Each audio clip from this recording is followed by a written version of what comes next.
All right, welcome back to the interview room here at Rocket Arena as we continue to preview the second round of the NCAA Tournament.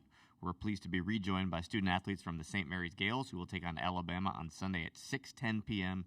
Eastern Time on TNT. St. Mary's student athletes will be available until 2:40 p.m., and then we'll continue with a media session with head coach Randy Bennett for an additional 20 minutes. With that, we'll open it up for questions. Please raise your hand. We'll get a mic your way. And we'll start in the middle on the third row there.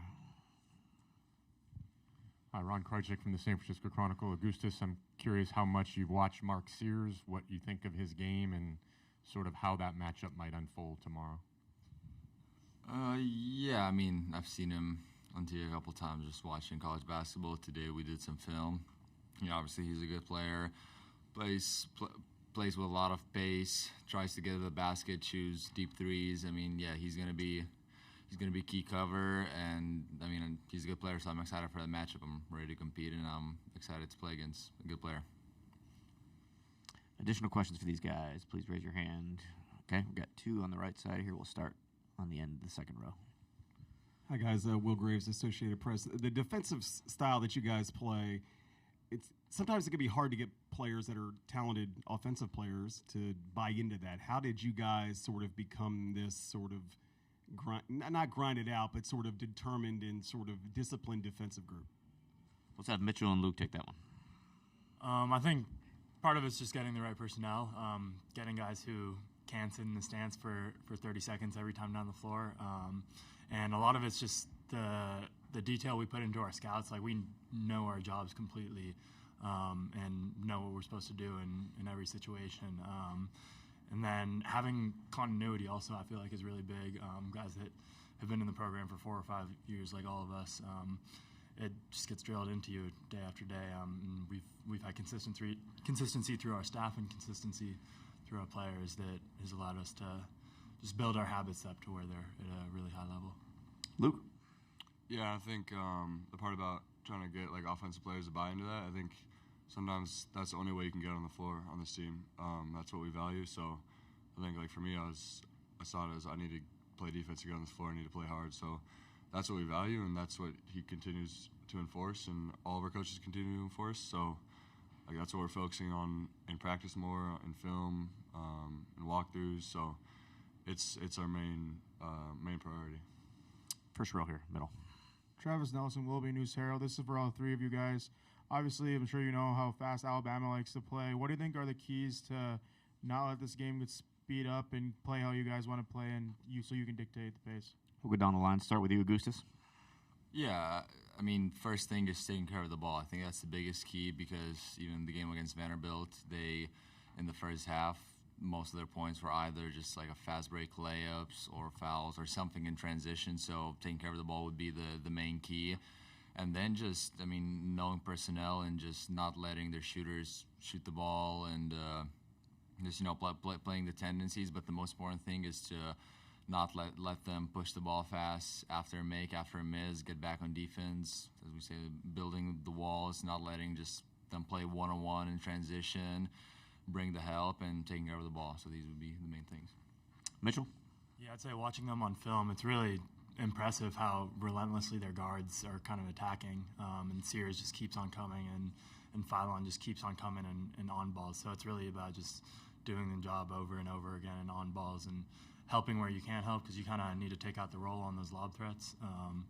But then their guards can really score it as well. So funneling them to their weaker hand a little bit, and trying to get them to take tougher shots, because they're going to get some shots up. And then Luke. Yeah, I think we're obviously going to try to slow them down. I think we've done that to a couple teams this year. But we already talked about they're going to still play fast. They're not going to slow it down in the half court. They're going to still try to get those shots, but as long as we're not giving them easy shots, we can force them to take bad shots, and we can use that to our advantage and just clamp down on them and hold them under their average. Back to the third row here. I guess this is for Mitchell and/or Luke. Randy mentioned yesterday Jordan obviously had a really good game, and mentioned that he feels like you almost have 2 point guards with Augustus and Jordan. How much of an advantage has that been throughout the season to essentially have 2 point guards out there, and how much can that matter tomorrow? Mitchell, we'll start with you. It's a huge advantage. I think if you look across the field right now at a lot of these teams, they have like multiple playmaking guards, and you kind of need that. It's hard to play if the other team can sort of trap your guard off on balls, and you only have one guy that can make plays. So that was huge for us to get it into Jordan's hands last night a little bit, and it just gives you more options on offense and makes playing the game a lot easier. Luke? Yeah, we like to not just score off the first on ball or the first action. We like to try to get in the second action, so when Goose comes off an on ball and he doesn't have anything, we can just swing it to Ross and we're going to go set another one or get into anything else. And then even when Goose gets into foul trouble, nobody flinch for a second because we've seen what Ross can do, and we know he can steady our team like that and score and also make plays for us. Fourth row, right side. You guys, in the last week, a lot was made of the fact that you lost to Grand Canyon. You were going to use it as fuel. Now that story's in the past. You won yesterday. You put that in the past. Now it gets to, you guys did play 2 games early in your career where you won an NCAA tournament game and then lost the second game. What do you take from those experiences, beating Indiana, losing to UCLA, beating VCU, losing to UConn, that might help you tomorrow? Is this for all 3? Okay, we'll start with Luke. Go back down the line that way. I don't know. I think it's just going to help us stay very hungry, and we're already going to have a huge sense of urgency, knowing it could be our last game. It's our last year here, so that's going to help us. But yeah, I think that experience, like I think I said a couple days ago, like it's not as much excitement to be here anymore. We're very happy with the win last night, but there's nothing about us. We turned the page pretty quick, and like we didn't come here just to win one game. We've done that before. And we're trying to leave a legacy on this program, and we're trying to do something special this year, and that's what we kind of set out from the very start of the year. So that means winning this game tomorrow too. Mitchell? Yeah, I agree with everything Luke just said. Like we're not here all excited because it's the round of 32, man. We're here to win a ball game, and it's not David versus Goliath for us. Like we've been here before. We know that these are going to be really tough games, but they're very, very winnable. I mean, we were right in the game with UConn, who went and won the national championship, and then Alex Dukas gets hurt, and there's what it coulda, shouldas, and what ifs and stuff, but we don't want any of that. We're coming here to win a game. And then Augustus. Yeah, I mean, I really don't have much to add. They've said it perfectly. Like, the excitement is gone, and we're just focused on playing a good team in a tough environment, and that's it. That's our job, and that's what we're going to try to do. We got time for a few more questions for these guys. If we've got any in the queue, let's start on the left side here, second row. Irie Harris, Cleveland.com. Mitchell, I remember yesterday after the game, after the win, you had said that Coach McConnell, had kept reminding you about 2010. I was curious between, you guys celebrating on the court to now how many times he might have reminded you of that, or if he's calmed down since and is a little more focused on that. He almost doesn't have to say it anymore. Like anytime Coach Bennett brings up how hard it is to do to punch your way through to the Sweet 16, and like reference that there was one team, and we'll just be like, who was on that team again, Mick? He just gives us a smile, man, and like he's got that swag about him still. He was a heck of a player, so it gives us confidence knowing we got him in our group. But it's all fun between us. Anything else for these guys before we let them get back to the locker room? All right, thanks, fellas. Appreciate your time. Locker room is open for St. Mary's until 3 o'clock. We'll be joined by Randy Bennett here in about 5 minutes.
seat. Yeah, we're for the solo ones. We're creating a little distance for you. Nice little West Coast contingent here.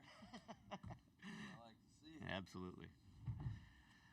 All right, welcome back to the interview room here at Rocket Arena as we continue to preview the second round of the NCAA Tournament. We're pleased to be rejoined by Randy Bennett, head coach of the St. Mary's Gaels. They will take on Alabama on Sunday at 6:10 p.m. Eastern Time on TNT. Coach, you just want to start us out with an opening statement about tomorrow's game, and then we'll go ahead and open up for questions. Yeah, you're excited to play in the next round of the NCAA Tournament. You get to see teams like Alabama, teams you see in the rankings all the time, and you like an opportunity to play against those type of teams, and we have that opportunity tomorrow. It'll be a contrast in styles of play, so it should be a good game. Excellent. Let's open up for questions from the media, please. Please raise your hand. We'll get a mic your way. We'll start here in the middle, third row. Hi, Randy. Ron. What do you think of the point guard matchup, Mark Sears and Augustus? And I'm curious, connected to that, I guess, if there's any example you can think of this year of Augustus's leadership, poise, sort of his experience showing and helping you guys. Yeah, well, everybody knows who Sears is, and first-team All-American. So it'll be a good challenge. Augustus is a good player, and he's played against good ones last 4 years. So it'll be good. I mean, Sears is good. They have others that are good too, but he's the head of the snake for sure, and he's constantly attacking. So we'll have to do a good job there. But it won't be a one-on-one matchup. It'll get down to your team coverage and how you're covering their team. But they're so big in transition. It's I think that's the big part of the deal. As far as Augustus, all year he's continued to improve. Last year he did what he did, and we did what we did, and it's hard to have that kind of year again, and he had that kind of year and better. So, and one of the reasons he's better is his leadership has continued to improve. I think just being over in the U.S. for another year, the fourth year, I think some of the language barrier stuff was a deal early, but it's cool to see. He's grown. He's grown as a person. He's grown as a leader. But being over here, being in the same program, being here 4 years, he has just kind of taken on more and more responsibility and become a better and better player. Thanks, Coach. Just a few rows back. Hey, Randy, looking at just stats, Alabama leads the country in scoring, and I think Gonzaga's second. Is there a similarity between Gonzaga and Alabama? And if there is, do those 3 games this season help you for tomorrow? There's definitely a similarity. They both score a lot, so we'll be dealing with that. But they have differences in how they do it, but they both have a really hard push, and they're both relentless at it.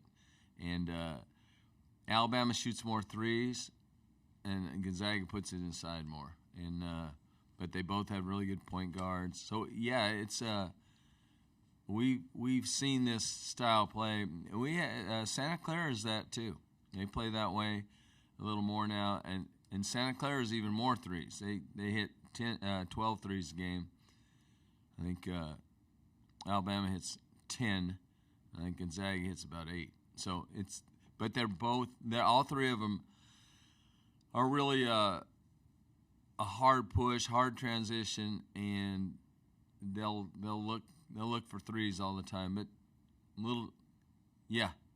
Gonzaga's a little more inside into the post. They definitely go through EK a lot. So that's the difference. Additional questions for Coach. Let's go back to the second row here, and then we'll swing it over to the right. One more point guard question. Sears is fifth year. Obviously, Augustus is 4th. Curious what your thoughts are on that in a college basketball landscape where players don't often stay that long. To see 2 point guards and excelling, at this point of their careers, how much does that help explain their impact that they've been playing the game for that long? Yeah, so there's a huge advantage to having older players. I mean, you just don't see as many young ones playing big minutes on really good teams now, and that's totally because of this group's the last group of the COVID thing, but the NIL's keeping these guys around too. They're getting paid better money than they'll get paid when they go play professionally overseas, and a lot of them are that. So they stay in college, and that's the good thing about one of the good things about the NIL is these guys stay longer. The quality of teams, I said this the other day, the quality of teams 1 through 60 has improved. I mean, the depth in college basketball now. These teams are good. We saw one the other day, Vanderbilt. They had a bunch of guys who transferred in, and they're just all old. You don't see these teams that have young ones playing big roles very often. If they are, they're probably going in the draft the next year. So this is a classic example. But even like Nimhard in our league, he's fifth-year guy.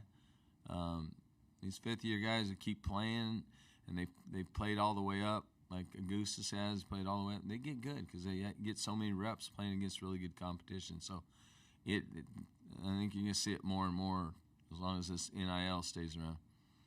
Over to the right side. Justin Williams from The Athletic. Coach, some of the players talked about that 2010 Sweet 16 team and Coach McConnell being on it. I'm curious, when you get in this setting, what do you remember about that run, and then how maybe does this team compare, contrast to that team?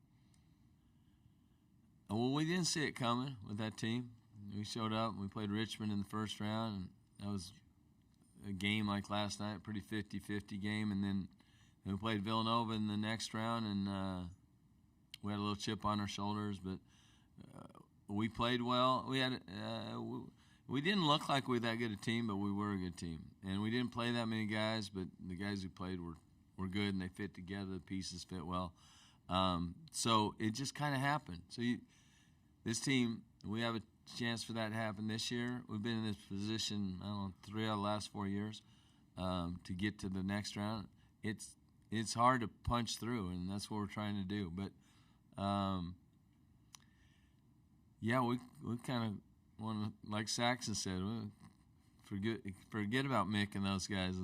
Let's get a new team we're talking about in that position. It's hard to do though. Those guys are a special team, and in Moraga and Bay Area, those guys are still well known as that team that went to the Sweet 16. Left side coach, second row. Irie Harris, Cleveland.com. Along with the players speaking, one of them, I forget who, but somebody said at this point, it's good to win the first round, but the excitement's kind of gone. It's just about being focused on winning. I'm wondering for you, for as long as you've been coaching, if there's been any times in the past where you've kind of felt that way, with the excitement being gone, just wanting to win, or if it's any difficulty to keeping yourself and your team pumped up and looking forward to the next day. Nah, it's the same. It's the same. It's so hard to get in this tournament, and I say that all the time, but you don't really understand it unless you're in our shoes and have to go through the grind every year. And it feels like you have to win every game. And we had to go 17-1 in the league. I don't know if we went 15-3 if we would have made it. It's that tight. So no, you're excited to be in it, and then once it comes game time, you're excited to compete, and you're going to be playing against a tough team in a cool venue. I mean, the crowd yesterday was unbelievable. Those things it's hard to explain to players how special it is, and then they get in it and they see. And some guys, I mean, it affects things. The advantage for us is we've had guys who played in this, and like I said, this third time we played in this game, and so they at least know the feelings, the emotions, the nerves that you will have going into this game. And the first game's different than the second game. Now we're here in the second game. The second game, you already played in this venue. The excitement of just playing in the NCAA tournament is a little bit gone, and now it's just more the excitement of trying to advance and get to the next round, get to the second weekend, which is there's a pressure there and there's an excitement there, but in no way is it is it less? It's just as intense as it was the first time, second time, third time, on and on. Middle back, Coach. Randy, Aaron Velichko, West Coast Conference. Wanted to ask you a little bit, as you continue to go deeper into the tournament, there's more and more draft picks, NBA pro players. For your 5 seniors that have been with you for a long time, how does the experience in the West Coast Conference of playing against draft picks, guys like Chet Holmgren, Jalen Williams, Projemski, how does that impact their ability to play against some of these guys tomorrow that, like Sears, that are going to be draft picks? Yeah, I think we play at a high level. We try and do that in non-conference, and then we get to do it in conference. And lately, I mean, our league's been putting out some good NBA players. So, and people they might not be as well known as the Sears, but Jalen Williams is a heck of a player. Podziemski's starting for the Warriors. I mean, the guys at Gonzaga, has the Sabonis, keep going. I mean, they've had a bunch of them, and then we've had some. So I don't spend as much time with our guys talking about we've seen these caliber teams, because they kind of know. They kind of know now that if you're winning our league, you have to beat some really good teams. So it's and just like the scoring, these guys score so much, and their pace of play, it'll be tough to defend. It always is, and Alabama's really good. We all know that, but it's not like we haven't seen it. We've seen it. So you just have to play well on that night and do a good job doing the things that we do that have gotten us here. Back to the left side here, Coach. Randy, Will Graves, Associated Press. Augustus was just telling me about how you recruited him over Zoom, and you guys were driving around on golf carts trying to showing him the campus, and he's like, I have no idea what I'm looking at. What drew you to him in the first place? And look, you've had guys, Deli and Patty, that have gone on from here to the league. Is he a guy that could conceivably, make that jump? Well, I'll answer the last part first. I definitely think he can make that jump. We've had a lot of them, a lot of good point guards. He's at the top. He's right there, and we've had some good ones. So I've seen him enough that I don't know why he wouldn't make it. I mean, he's a little under the radar, but he is what he's done the last 2 years has been impressive, and he's a good player. He's really good on both sides of the ball. He's a good defender. He's got a nice little gap to improve still. Like he can't, as a freshman. He really, there's times I couldn't even play him, and we were hoping to play him at that time, and he just had to grow through that. And he was really an innocent kid, and you think because of he's a Barcelona, say it's automatic. This guy's a pro.